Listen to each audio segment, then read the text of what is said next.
les paramètres de Milankovitch. Rien que le nom, on a envie d'une petite animation pour bien comprendre. Pas de problème, je suis là pour ça. Depuis 2 millions d'années, la Terre alterne régulièrement entre périodes glaciaires et périodes interglaciaires. Eh bien, la compréhension de cette alternance, on la doit à l'un des plus importants savants du XXe siècle. Ah ok, compris, Milankovitch, c'est bien ça.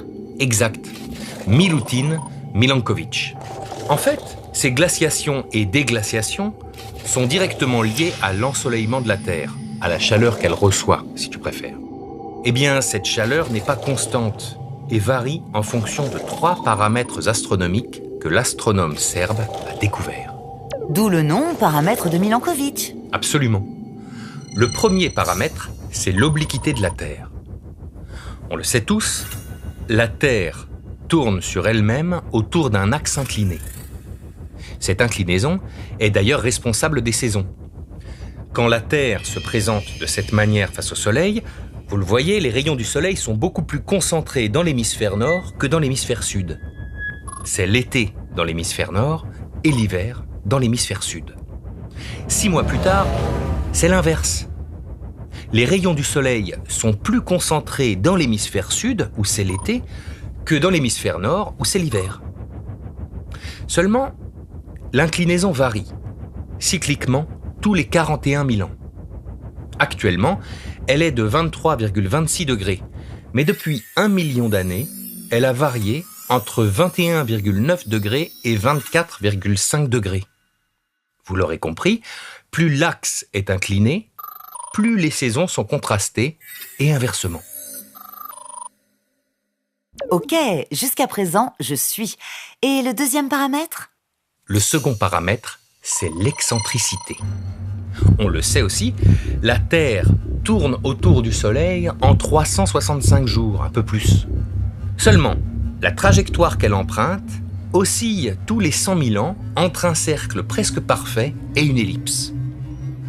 En fonction de ces variations, vous le voyez, la Terre est donc plus ou moins proche du Soleil. Elle reçoit donc plus ou moins de chaleur. Et le troisième paramètre ? Ah, le troisième est un peu plus complexe. C'est la précession des équinoxes. En plus de tourner sur elle-même, la Terre tourne à la façon d'une toupie. La direction de l'axe de la toupie varie et décrit un cercle. Eh bien, c'est pareil pour la Terre. L'axe de rotation terrestre décrit un cercle en 23 000 ans. À cause de cette précession, les saisons ne se passent pas au même endroit sur l'orbite. Il y a 11 000 ans, l'été dans l'hémisphère nord se produisait quand la Terre était au plus proche du Soleil. C'était donc des étés très chauds. Avec la précession, il se passe désormais quand la Terre est au plus loin du Soleil. Les étés dans l'hémisphère nord sont donc plus frais qu'il y a 11 000 ans. C'est la combinaison de ces 3 paramètres orbitaux, l'obliquité, l'excentricité et la précession, qui influencent le climat de la Terre. Ok, compris. Et concrètement, qu'est-ce qui fait entrer la Terre en glaciation, par exemple ?